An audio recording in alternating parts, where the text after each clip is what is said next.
آج کی حدیث مبارکہ ان ابی ذر ان النبی صلی اللہ علیہ وسلم خرج زمن الشتاء والورق يتهافت فأخذ بغضنين من شجرة قال فجعل ذلك الورق يتهافت قال فقال يا أبا ذر قلت لبيك يا رسول الله صلى الله عليه وسلم قال إن العبد المسلم لا يصلي الصلاة يريد بها وجه الله فتهافت عنه ذنوبه كما يتهافت هذا الورق عن هذه الشجرة۔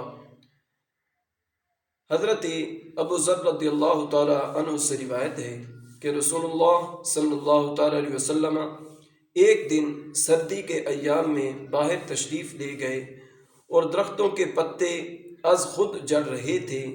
آپ صلی اللہ تعالی علیہ وسلم نے ایک درخت کی دو ٹہنیوں کو پکڑا تو ایک دم اس کے پتے جھڑنے لگے۔ پھر حضور صلی اللہ تعالی علیہ وسلم نے مجھے مخاطب کر کے فرمایا، اے ابو ذر۔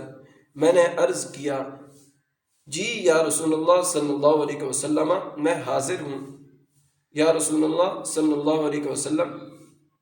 آپ صلی اللہ تعالی علیہ وسلم نے ارشاد فرمایا، جب مومن بندہ خالص اللہ کے لیے نماز پڑھتا ہے تو اس کے گناہ ان پتوں کی طرح جھڑتے گئے۔ مسند امام احمد کی حدیث مبارکہ ہے۔